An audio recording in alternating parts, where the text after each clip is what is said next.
आरती बहुत ही अद्भुत हो रही है। हाथ में आरती है।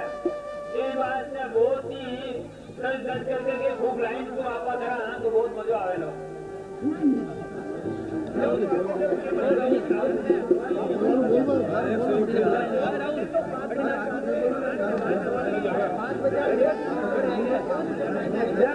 सरस्वती माता जी की जय बोलो वारिका संघ की जय बोलो जैन धर्म की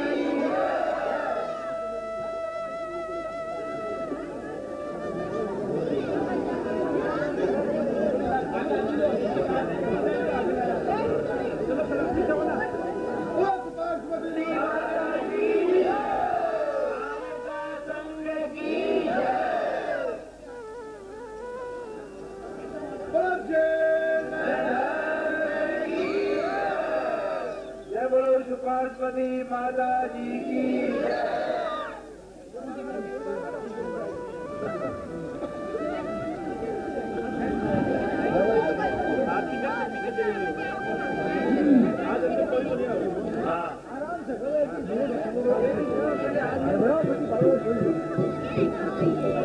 आरती करने वालों को आरती करने दीजिए। सामने में माता जी के बीच में कोई नहीं आए। सामने वाले जो खड़े हुए हैं आरती लेकर के वो आरती उतारेंगे। बीच में व्यवधान नहीं डाले कोई भी। आरती करके प्रणनी सुपासमती माते आरती आरती उतारो प्रणनी सुपासमती माते आरती उतारो आरती उतारो करे बल बलियारो आरती उतारो करे बल बलियारो नमस्कार करो आरती उतारो चंद्र समर्पित करो आरती उतारो धरणी बासमती माते आरती उतारो बासमती माते आरती उतारो बालक दंड की राज दुलारे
Yeah.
इसमें जीव है कि आप इसको गिन नहीं सकते। कुछ तो है जो अदृश्य है, कुछ है जो आंखों से देखे जा सकते हैं। सूक्ष्म जीव, निगोचीय जीव भरे पड़े हुए हैं। हमारे व्यवहार से हमारे हाथ पैर चलाने से, हमारे बोलने से, इन सब बातों में जीव हिंसा होती है। तो जैन साधुओं का ये एक नियम बनता है, ये कर्तव्य बनता है कि कम से कम हिंसा हो। हिंसा तो होगी नहीं, साधु हैं, अब थोड़ा बहुत चल रहा है तो वो चाहते हैं कम से कम हलन चालन हो, कम से कम बोलना पड़े। और विशेषकर सूर्यास्त के बाद जीवों की उत्पत्ति ज्यादा रही है। आपको मालूम है कि रात की भोजन का निषेध क्यों किया गया है? रात की भोजन का निषेध इसलिए किया गया है कि सूर्यास्त के बाद कुछ जीवों की उत्पत्ति होती है, जो कि सूर्योदय के समय या जब तक सूर्य की रोशनी रहती है वो जीव नहीं होते हैं। इसके पीछे वैज्ञानिक कारण भी है। आज हम अपने अपने घरों में बड़ी बनाते हैं, पापड़ बनाते हैं, आपके घरों में भी बनते होंगे। आप बताइए कि वो बड़ी पापड़ कहाँ सुखाते हैं? आप धूप में ही सुखाए जाते हैं। आप कभी उनको बिजली की रोशनी में या हीटर में सुखा लें, देखिए क्या परिणाम होता है। 4 दिन सारे खराब हो जाएंगे, बदबू मारने लगेंगे, आप खा नहीं सकेंगे। तो जो लोग तर्क देते हैं कि साहब पुराने जमाने में तो लाइट नहीं थी इसलिए रात्रि भोजन का निषेध किया गया, अब तो लाइट हो गई है। लेकिन इसी लाइट में आप देखो कितने जीव हैं। तो ये लाइट उसका कारण नहीं है। सूर्य के प्रकाश में जो जीव उत्पन्न नहीं होते, सूर्यास्त के बाद वो जीव उत्पन्न हो जाते हैं, इसलिए रात्रि भोजन का निषेध किया गया है। आप लोगों ने जो नियम लिया है वो कोई जैन धर्म को उससे नियम नहीं लिया है, ये एक साइंटिफिक कारण है। ये साइंटिफिक कारण भी है और आपके स्वास्थ्य के लिए भी अच्छा है। जैन धर्म में जो सिद्धांत बनाए गए हैं विशेष तौर से मानव के स्वास्थ्य को ध्यान में रखते हुए आपके कल्याण के लिए वो सिद्धांत बनाए हैं। उसको हम सिर्फ जैन धर्म के सिद्धांत से नहीं जोड़ते, सभी धर्मों में मिलेगा कुछ ना कुछ। प्रेम करना की बात सभी धर्म वाले करते हैं। माता जी ने भी यही बात की, राम ने यही बात की है, कृष्ण ने यही बात की है, बौद्ध ने यही बात की है, हजरत मोहम्मद ने यही बात की है, गुरु नानक जी ने यही बात की है। तो माता जी का जो कहना है कि आप अपने मन को निर्मल, उस गांव में सिखाने की, वो अपने कोठी की हवेली से रोज ये सुनती थी, सुन के मुस्कुरा देती थी, हंसती थी। कहने लगी कि ये फकीर क्या बोलता है, कर भला तो हो भला, वो कर बुरा तो हो बुरा। मैं बुरा करती हूँ, देखता ये मेरा क्या बुरा कर सकता है। मैं अच्छे पैसे वाली हूँ, मेरे घर में कोई नौकर चाकर है, मेरी कोठी है, ये है। ये फकीर छोटा सा भीख मांगने वाला, ये मेरा क्या बुरा कर सकता है। ऐसा सोच के उसने एक दिन कुछ लाडू बनाए, अच्छे मेवा डाले मिष्ठान से, बढ़िया लाडू अच्छे, देख के तबियत प्रसन्न हो जाए, और उसमें थोड़ा सा जहर मिला। दूसरे दिन जब फकीर आया भीख मांगते हुए, यही बोल रहा था कि कर भला तो हो भला, कर बुरा तो हो बुरा। उसने फकीर को बुलाया, कहले बाबा ये लो, आज मेरे यहाँ से भी भिक्षा ले जाओ। फकीर तो फकीर, उसने सहज रूप से स्वीकार की भिक्षा और अपने चला गया मुकाम पे। बस पीछे थोड़ी दूर, जैसा साधुओं का स्वभाव होता, सभी साधुओं का ये स्वभाव होता है, कभी जनमानस के बीच में नहीं रहते। वो रहेंगे तो बस्ती से दूर, जनमानस से दूर। आपने भी यहाँ देखा होगा, माता जी बिल्कुल स्कूल में एकांत में विचरण करती है। ये शास्त्रों में दिया गया है। जब आपने साधु संन्यास का भी धारण कर लिया है तो आपको इन संसारिक व्यक्तियों के बीच में रहने का कोई अधिकार नहीं, इससे मन भी विचलित हो सकता है। तो यही सब कारण होते हैं। तो वो फकीर भी अपने कुटिया में चला गया। दोपहर का वक्त था, देखा उसने एक नौजवान थका हारा चला आ रहा है, उसकी गाड़ी टूट गई थी, गर्मी का मौसम था, पसीने से लथपथ आते आते उसने फकीर के दरवाजे पर गिर पड़ा। फकीर ने उसे प्रेम से उठाया। मालूम होता था कि बहुत दूर से चला आ रहा है, और पानी पानी की रट लगाई उसने। फकीर उसको अपनी कुटिया में ले गया, पानी पिलाया उसको। पानी पीने के बाद वो बोला कि बाबा मुझे तो भूख भी बहुत जोरों से लगी, कुछ खाने को कुछ दो। तो उसका बेटा फकीर के हाथ तो सूखी रोटी सिवा क्या मिलेगा? हाँ, भिक्षा में जो कुछ मिला वो मैं तेरे को खिलाता। उसने जो भिक्षा में लाडू मिले हुए थे, अब उसको तो मालूम नहीं था कि इसमें जहर मिला या क्या मिला है। उसने बड़े प्रेम से नौजवान को वो लाडू खिलाए। लाडू खाने के बाद और पानी पीने के बाद अब क्षुधा भी शांत हो गई और तृषा भी शांत हो गई। तो फिर नींद तो आएगी, गहरी नींद में सो गया। ऐसा सोया, ऐसी गहरी नींद में सोया कि शाम तक उठने का नाम नहीं। बाबा ने कहा बात क्या है भाई, ये नौजवान आके ऐसा सो गया, इसको उठाना चाहिए, इसके घर के लोग चिंता करेंगे, इसको अपने गांव तक पहुंचना है। उसने हिलाया लेकिन काय के लिए उठेगा। बाबा ने देखा अरे इसके तो प्राणांत हो गए हैं, राम नाम से बड़े सोच में पड़ गया। उसने कहा पता नहीं किसने मेरे खाने में आज ऐसा जहर दिया, भिक्षा दी जिसमें जहर मिलाया। खैर उस नौजवान को कांधे पे लादा और धीरे धीरे वो गांव के चौक में पहुंचा। आवाज लगा रहा था कि भाई ये नौजवान मेरे घर में आ गया था और ऐसा ऐसा हुआ, मैंने भिक्षा में दिया हुआ भोजन इसको खाने के लिए दिया और उसके बाद इसका ये प्राणांत हो गया है। मैं तो इसे जानता नहीं हूँ, आप में से जो भी जाने, जो समझता हो वो आए और बताए ये कौन और ले जाए। इस तरह वो अपना जोर जोर से चिल्ला रहा था। उधर से ठानी, अब देखना जरा कि मन जाने पापा और माई जाने पापा। मन जानता है कि मैंने पाप किया है, भलाई आप नहीं जानते हो, दूसरा नहीं जानता, लेकिन खुद तो जानता है आदमी। और मां जानती है कि पाप कौन है। मन में उसके डर तो समा गया था। उसने देखा, सेठ जी से पूछा, कहने लगे आज बेटा नहीं आया अभी तक। सेठ जी बोले कि सेठानी क्यों घबराती है, बेटा दूसरे गांव में वाही करने के लिए गया हुआ है, आता ही होगा। लेकिन उसने देखा कि आधा घंटे बाद फिर वही लगाई, यदि सुनते हो बेटा अभी तक नहीं आया। उसने कहा भाई क्या बात है, आज तू क्यों इतना बार बार व्याकुल हो रही है बेटे के लिए।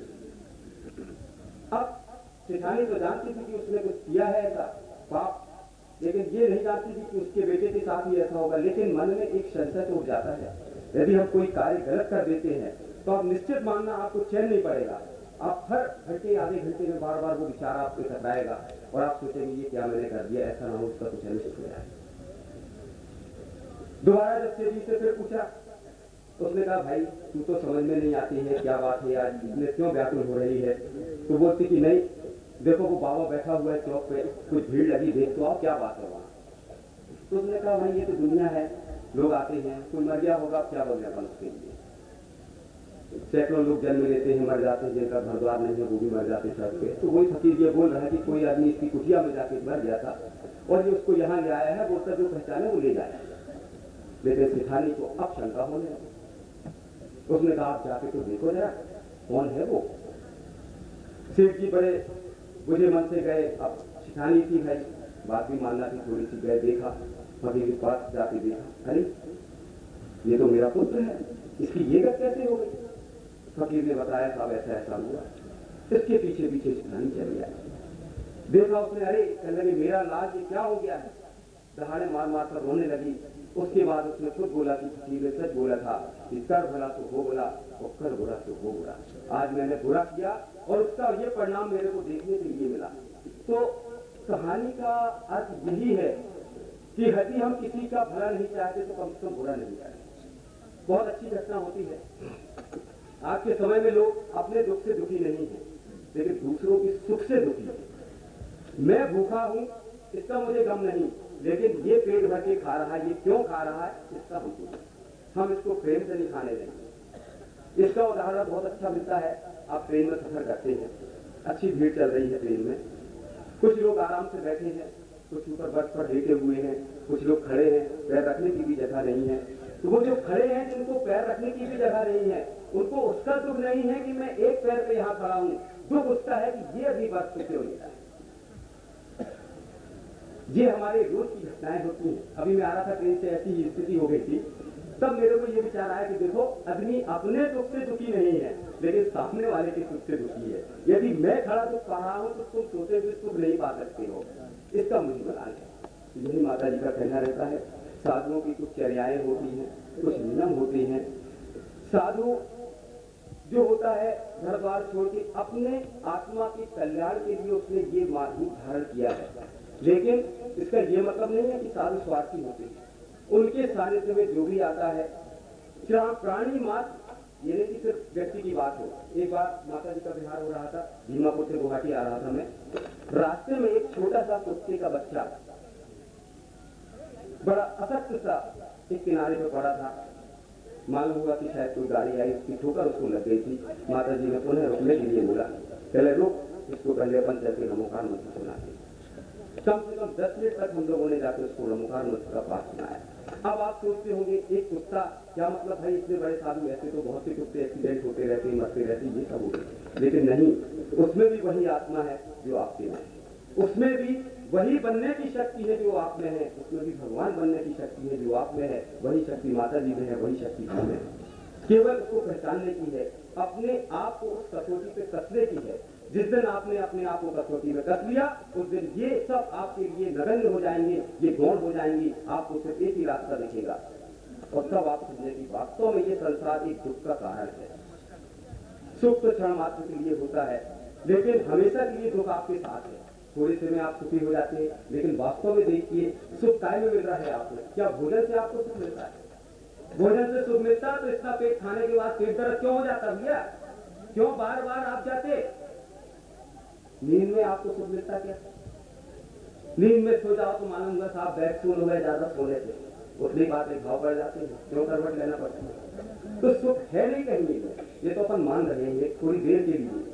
तो माता जी का यही कहना है कि ये जो सांसारिक सुख है इनको तो क्षणिक समझो। और आज जो कुछ हम कर रहे हैं, बहुत अच्छी बात एक कही है कि जो कुछ हमको दिख रहा है वो तो नश्वर है। आज हम उसी के लिए सब कर रहे हैं, और जो कुछ नहीं दिखता वो हमारे साथ जाने वाला है, उसके लिए हम कुछ भी नहीं कर रहे। आप धन दौलत जोड़ रहे हैं, मकान बना रहे हैं, लड़की को पढ़ा रहे हैं, लड़की को पढ़ा रहे हैं, कौन आपका साथ देगा? बनने के वक्त कोई साथ नहीं देगा। सारा का सारा ये जंजाल यही पड़ा रह जाएगा। आपके साथ जाएगा तो आपके द्वारा किए गए दूसरों के प्रति भले कार्य, आपके द्वारा किया गया दान, आपके द्वारा किया गया धर्म, जिस पर हम बिल्कुल ध्यान देंगे। हम ध्यान देते हैं उस चीज पे जो नष्ट हो जाने वाली है, जो हमारे साथ कतई नहीं जाने वाली है। यही माता जी का उपदेश रहा है, यही उनकी वाणी में बार बार उन्होंने इस चीज पे जोर दिया है कि देखो हमने जन्म लिया है, मानव पर्याय पाई है। मानव एक ऐसा व्यक्ति है जिसके पास दिमाग है और किसी प्राणी में दिमाग नहीं है, सोचने समझने की क्षमता है। जो त्याग आज हम मानव पर्याय में लेके कर सकते हैं, किसी अन्य पर्याय में नहीं। क्या घोड़ा, ऊंट, गधा, बिल्ली ये त्याग कर सकते हैं? कभी नहीं कर सकते, सिर्फ मानव ही कर सकता है। इसलिए माता जी बोलती कि भाई जो भी मेरे पास आए, मेरे सानिध्य में आए, कुछ ना कुछ नियम लेके जाए, वही नियम उसको इस भाव से मुक्ति दिला सकता है, वही नियम उसको इस संसार से मुक्ति का कारण बना सकता है। इसलिए हम सबका ये अनुरोध रहता है, और साथ में जो माता जी की जैन धर्म की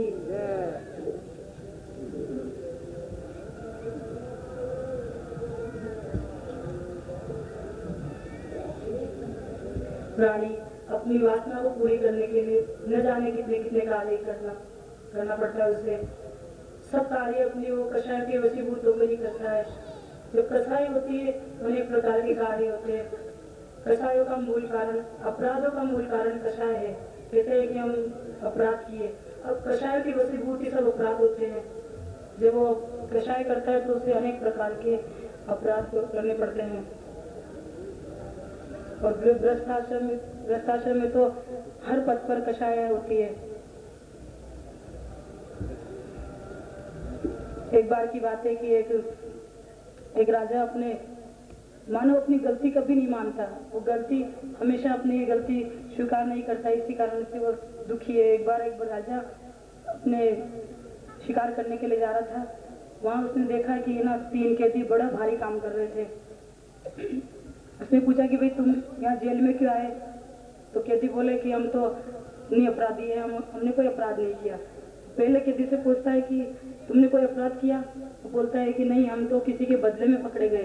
तो दूसरे ने कहा कि हम तो है ना हम भी गलती में पकड़े गए। तीसरा बोला कि मैं तो अपराधी हूँ, क्योंकि वो सच्चा था। उसने कहा कि मैं तो अपराधी हूँ, इसलिए मैं अपराध के वशीभूत होकर पकड़ा गया। फिर उन्होंने पूछा कि तुम क्या चाहते हो? तो पहला बोलता है कि मैं ना क्षमा चाहता हूँ, मेरे को छोड़ दिया जाए। दूसरा बोलता है कि मेरे को छोड़ दिया जाए। लेकिन तीसरा बोलता है कि मैं अपराधी हूँ, मुझे अपने अपराध का दंड दिया जाए। वो अपराधी नहीं था, लेकिन उसने अपनी गलती स्वीकार की, तो राजा ने उसको छोड़ दिया। इससे शिक्षा मिलती है कि ना अपना गलती नहीं होने पर भी अपना गलती स्वीकार कर लेनी चाहिए,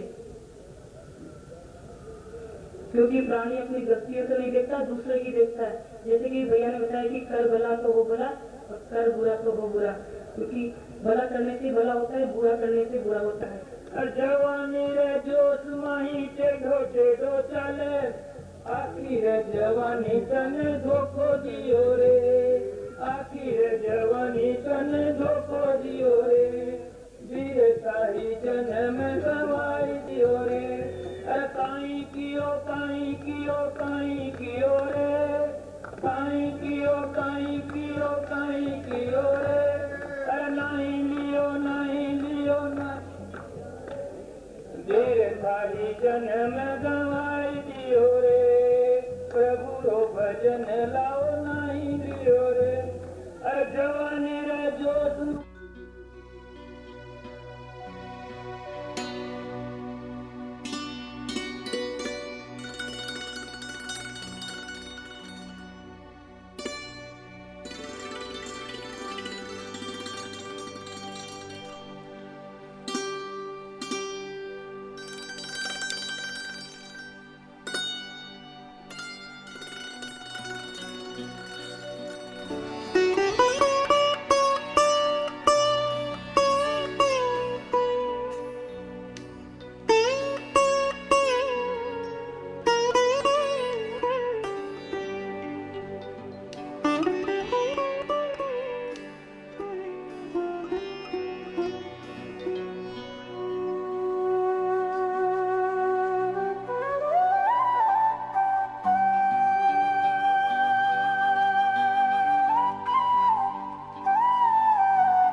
देखिए, आज का ये जो कार्यक्रम प्रारंभ होने जा रहा है,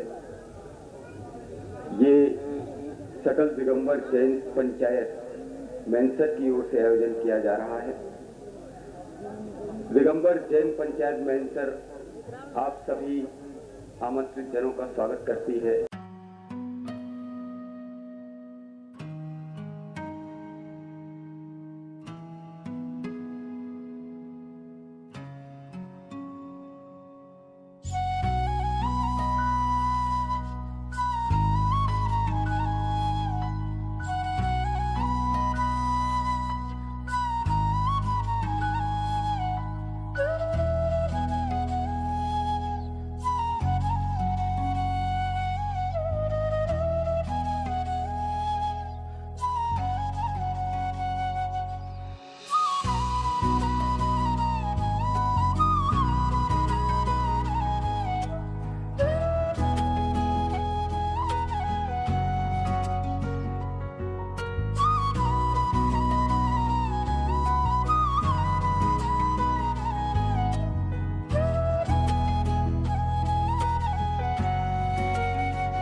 जय बोलो हरिका संघ की जय, जय बोलो सुभाषवती माता जी की जय, जय बोलो विद्यावती माता जी की जय, जय बोलो सुप्रभावती माता जी की जय।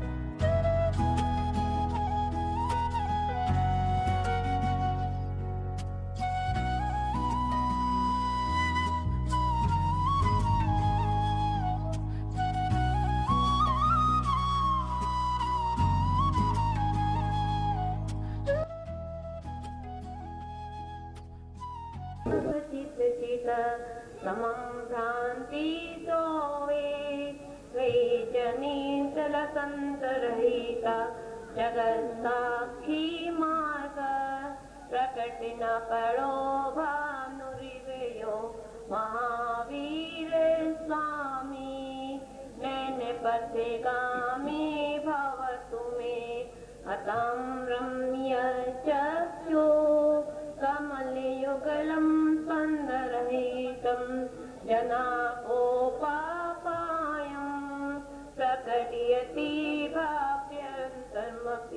स्फुटं मूर्तिर्यते रसमितिमयी भाति विमला महावीर स्वामी नैनपथगामी भवतु मे।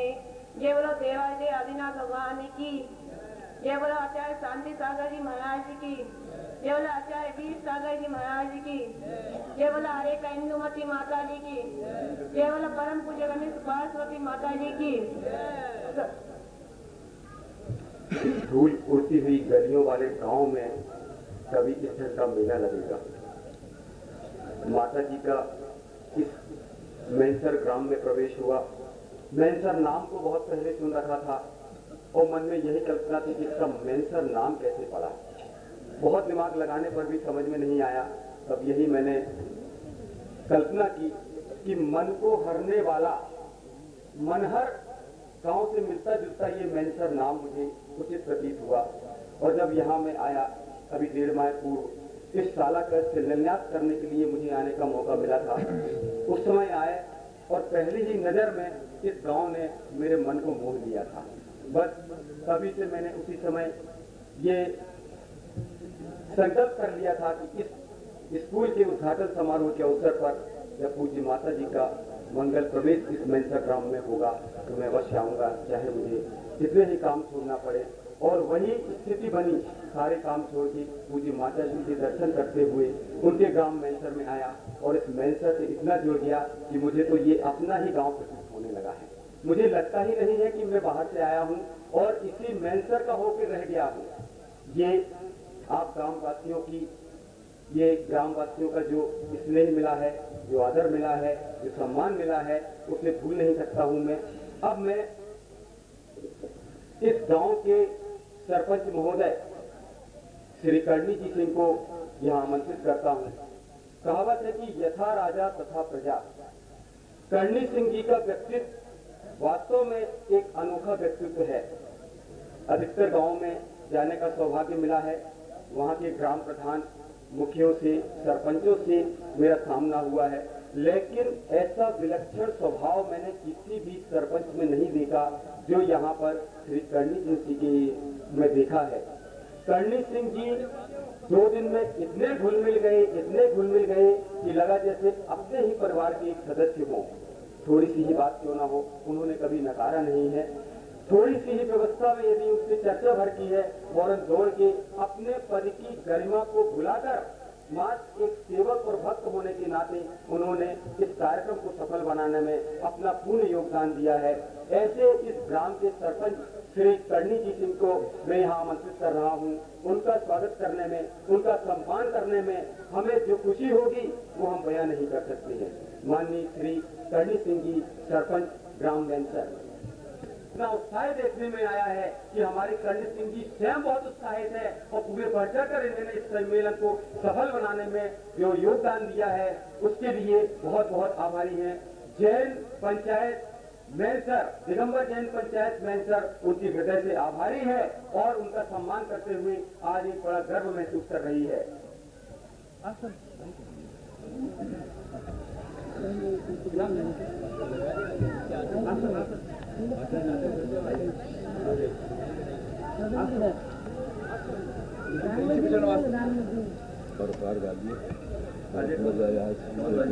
हाँ संभा जी, हाँ भाई साहब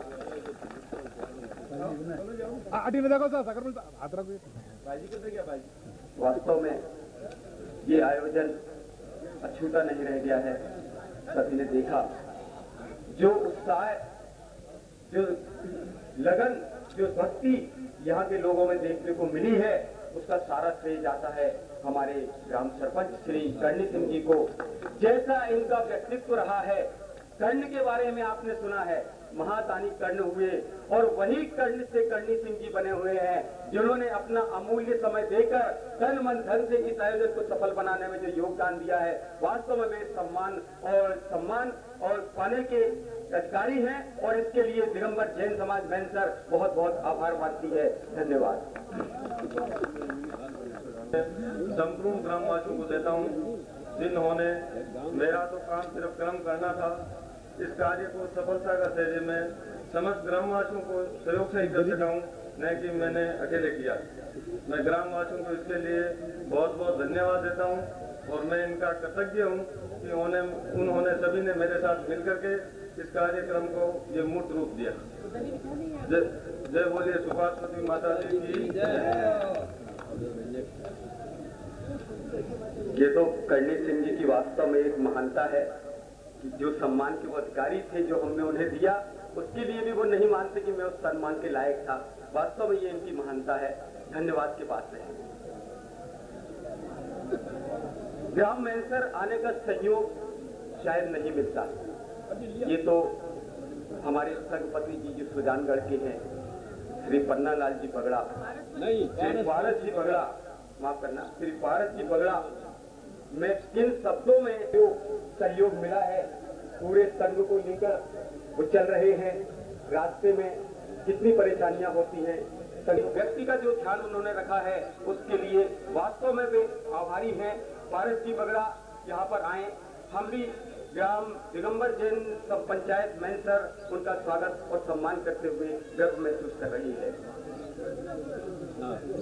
श्री सुरेश जी चूड़ीवाल, श्री सुरेश जी चूड़ीवाल आए और वे माल्यार्पण करके श्री पारस जी बगड़ा का सम्मान करें।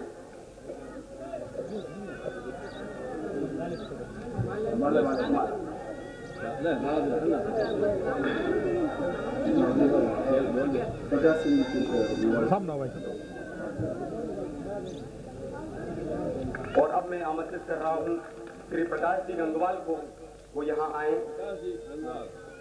और श्री पारस जी बगड़ा को साल उड़ाकर उनका सम्मान करें। श्री प्रकाश जी गंगवाल। प्रकाश जी थोड़ा सा प्रकाश। वास्तव में पारस जी बगड़ा ने जो कार्य किया है, हम उनके इस कृत्य को भूल तो नहीं सकते हैं। ये सम्मान तो हमारी महज एक लिया तो हम दुख में वापों से तक निभाएंगे। मैनसर में आने के बाद अगर हमारे व्यक्तियों के द्वारा मैनसर समाज को किसी भी प्रकार का कोई कष्ट हुआ है, उसके लिए मैं दिगंबर जैन समाज सुजानगढ़ की तरफ से क्षमा प्रार्थना। नवरो वारिका अगर बासमती माता पारस जी पांड्या लोग सुजानगढ़ में पारस जी पंचायत मैनसर उनके बहुत बहुत आभारी है। हम चाहते हैं उनका भी यहाँ इस मंच पर सम्मान किया जाए और इसके लिए मैं आमंत्रित कर रहा हूँ श्री दानमल जी पांड्या। श्री दानमल जी पांड्या यहाँ पर आए और वो माल्यार्पण उस साल उठाकर श्री पारस जी पांड्या जी का स्वागत करें। स्वागत क्या को नहीं, माँ का गाँव का थे स्वागत ही को नहीं करा भाई साहब तोड़िए मुझे। श्री पारस जी पांड्या का स्वागत कर रहे हैं श्री दानमल जी पांड्या।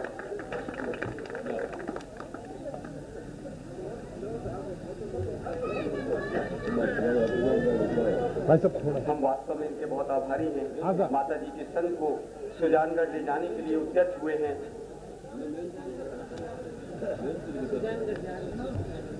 स्थानों पर जाकर बच गए। यहाँ पर एक प्राचीन जैन मंदिर बना हुआ है।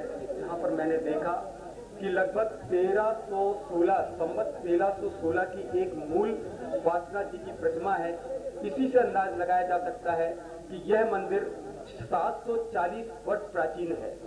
इस प्राचीन धरोहर की रक्षा करने के लिए, इस प्राचीन धरोहर की व्यवस्था बनाने में, इस प्राचीन धरोहर को आज का ये रूप बनाए रखने में जो सहयोग श्री सोहन लाल जी चूड़ीवाल ने प्रदान किया है, उसके लिए दिगंबर जैन पंचायत मैनसर उनकी बहुत बहुत आभारी है। मैं इस मंच से श्री सोहन लाल जी चूड़ीवाल का भी सम्मान करने के लिए लालायित हूँ। मैं उन्हें यहाँ आमंत्रित करता हूँ, वे आए और दिगंबर जैन पंचायत का इस गांव में एकमात्र श्राविका उनके जैसी जो है, जिन्होंने कल परसों जिनको माता जी के आहार कराने का सौभाग्य प्राप्त हुआ, ऐसी श्री अमरावती देवी को मैं यहाँ आमंत्रित करता हूँ और दिगंबर पंचायत मैनसर उनका स्वागत सम्मान करते हुए बड़ा गर्व महसूस करेगी।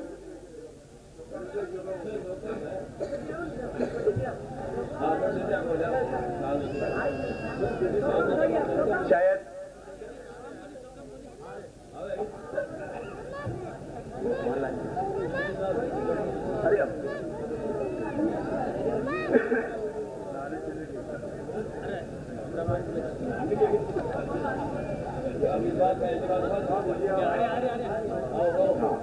हमारी मौसी आ रही हैं, आप लोग उनके स्वागत में तालियां बजाएंगे।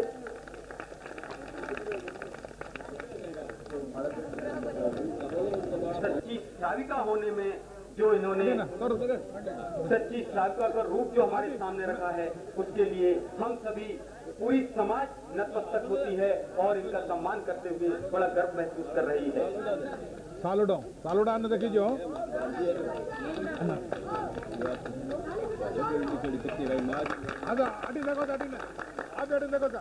बोलो पुष्पमती माता जी की। ऐसे प्रसन्न मुद्रा लिए हुए हमराव भाई जब भी हमारे सामने आती है, हमारा मन प्रसन्न हो जाता है। अब मैं सोहनलाल जी चोड़ीवाल जी को आमंत्रित कर रहा हूँ। इन्होंने मंदिर की रक्षा प्राणपण से की है, तन मन धन लगाकर इस संस्कृति का गौरव बनाए रखा है। इसके लिए वास्तव में वो बहुत बड़े सम्मान के अधिकारी हैं और उस सम्मान को हम करने जा रहे हैं। दिगंबर जैन पंचायत मेंसर समाज की ओर से उनका सम्मान किया जा रहा है। इसके लिए मैं आमंत्रित कर रहा हूँ श्री शांतिलाल जी को, श्री शांतिलाल जी पांड्या, श्री कमल जी चोड़ीवाल, श्री कमल जी चोड़ीवाल यहाँ पर आए और माला पहनाकर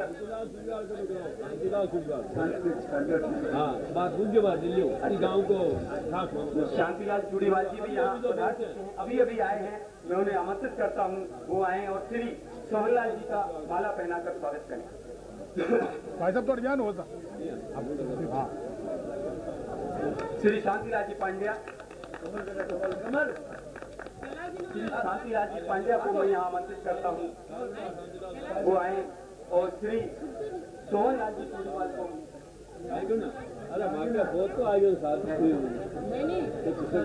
शाल पहनाकर श्री सोहनलाल जी का सम्मान कर रहे हैं।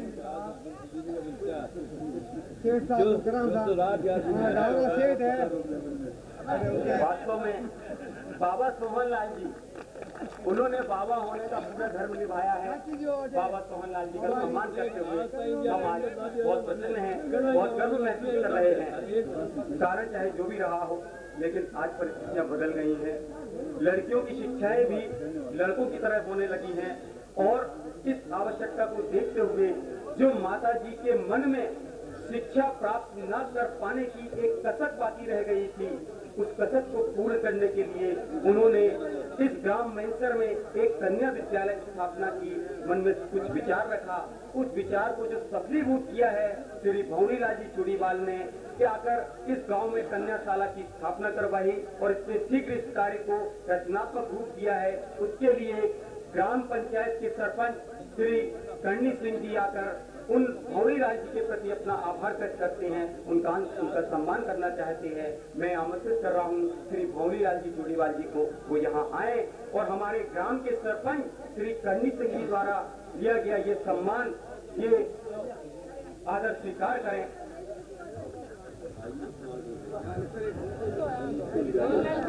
आइए भौरीलाल जी, श्री कर्णी सिंह जी,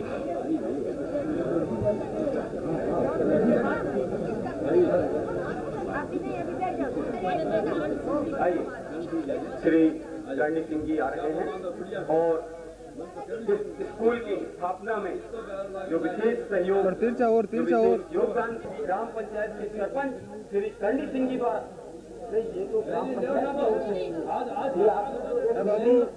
आपने जो एक निधि इस ग्राम को सौंपी है, उस ग्राम को ग्राम वासियों में ये कर्तव्य बनता है। उस नाते सरपंच श्री कर्णी सिंह जी, अरे सरपंच साहब तो हाथ नीचे रखा।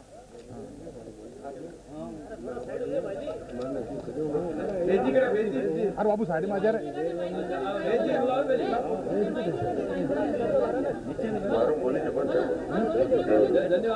हेलो, मैं ये गाँव व्यापारी हूँ। मैं रुकी गुन्ने करे हूँ, न खाए हूँ। माता जी आशीर्वाद स्कूलों की गाँव की है, हमारी की नहीं है। मैं तो गाँव में जन्म लियो मारो मान रखियो गाँव आज भी मारो या मान रखियो गाँव मेरा वास्तव में सब हाजिर अर्जी करे हूँ कि कोई भी हमारी गलती हुई है मेरी मैं माफी चाहूँ और भी कोई थाने तकलीफ नहीं हूँ जिसके वास्ते मैं बुरा हमारी हूँ। इसलिए मैं आप लोगों से हाथ जोड़कर अर्जी यही कर रहा हूँ कि जो कुछ भी हुआ जो हुआ है अब आप मेरे ऊपर मेहरबानी कर गई आप सहयोग देकर के इस काम को सफल बढ़ा दें। आपका बड़ा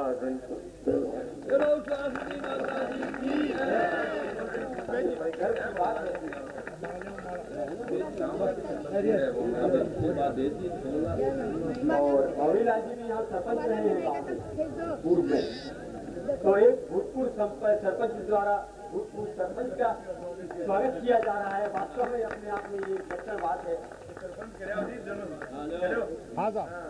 और ये दृश्य दो भूतपूर्व सरपंच के साथ में वर्तमान सरपंच महोदय यहाँ पर पधारे हुए हैं और ये त्रिवेणी सरपंचों की ये त्रिवेणी ग्राम मैंसर में आज बह रही है। सरपंचों की ठीक है चलो आगे की व्यवस्था सभी धन्यवाद के पास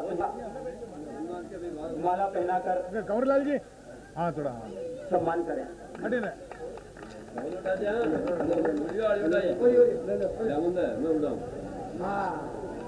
जितना बने उड़ा दिहाड़ी बताइए परिवार को परिवार की इज्जत भी दे रहा है किसी को कोई हाँ कंवरलाल जी हाँ आज सागर जी ओ सागर सागर जी ओ सागर जी बात गाड़ी यही कोई बात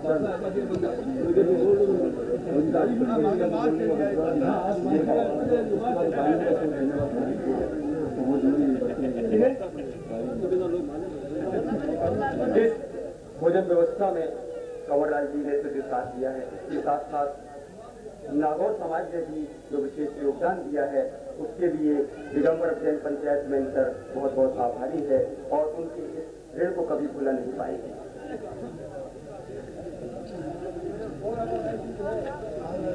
इस संघ में जो हमारी बहनें भाइयां हैं ब्रह्मचारी बहनियां हैं हमारी है सिक्की बाई जी यहाँ आई हैं और संलेखना की ओर ये अपना कदम बढ़ा रही हैं।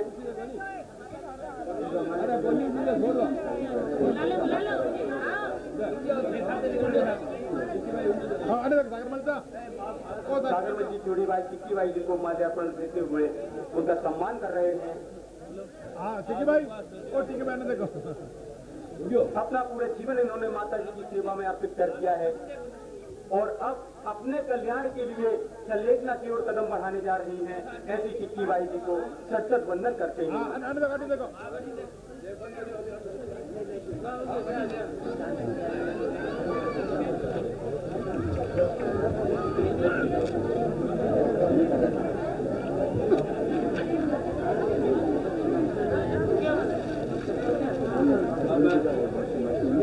गौरा महाराज जी का भी हम आभार मानते हैं। जय आर्य का संघ की जय। समस्त मैंसर गांववासी दिगंबर जैन समाज सगड़ा बहन और भाई सगड़ा ने एक बार जानकारी कराने के वास्ते बैठे खड़े हुए माता जी आपना चाहे का मैंसर में जन्मेड़ा की घर गवान अठुंजा है आपका सागर जी के भाई है 30 वर्षों माता जी के सागर माता जी की सेवा करने में लगे। आज ही भाई ने मैंसर गाँव कोड़ा लिया सगड़ा ने मंजूर है मंजूर है भाई आपने मैंसर की बेटी है माता जी के बाद के माने मैंसर को नाम पूजा थी भाई आप भेजा की है माता जी के रूप में रहिया गुणगान आप भाई मैंसर की शर्मिला भाई नाम है और बाल ब्रह्मचारी है या बात नहीं भाई को नहीं भाई जी खेले थी बस माता जी के रूप में आप ही बेटी है आज माता ये जब नगर निशान बजा फिर माता ये जब उस नगर निशान ये आप लोग थोड़ा सा बजाइए आप अपन बजाओ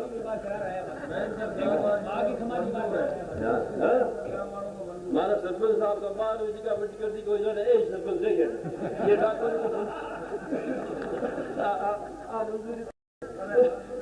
हाँ अब तो कैसे को पढ़ा बात तो आप आकर डिस्प्ले जाओ दिल्ली प्रधानमंत्री जे બધા કંટ્રોલ जो काम आई सगळा गाववासियांनी ओळख लीजो कथेही जाओर दीप जागा मागारी बाई ये अपना माताजी जी ओळखलो का अपना मेन सर की बाई है ये बाई ने आज ठू आपा विद्याई देवा ना माताजी का झोलिया में गला कि माताजी डेट आया वो मेन सर मागन की देन ने मागन कोनी पैसो ल्यो कोनी फल ल्यो कोनी रोटी ल्यो कोनी गाव ल्यो कोनी काई जा एक मन टाबर सही है अरे टाबर को है हमारे है कोनी और गांव में भी दो करे काम कोई टाबरियां लोगों ने माताजी दे दिया आ भाई जबलपुर उठा के इन आपा गोड़ ले ली आपा गोड़ ले माताजी लावा दे दी है मंजूर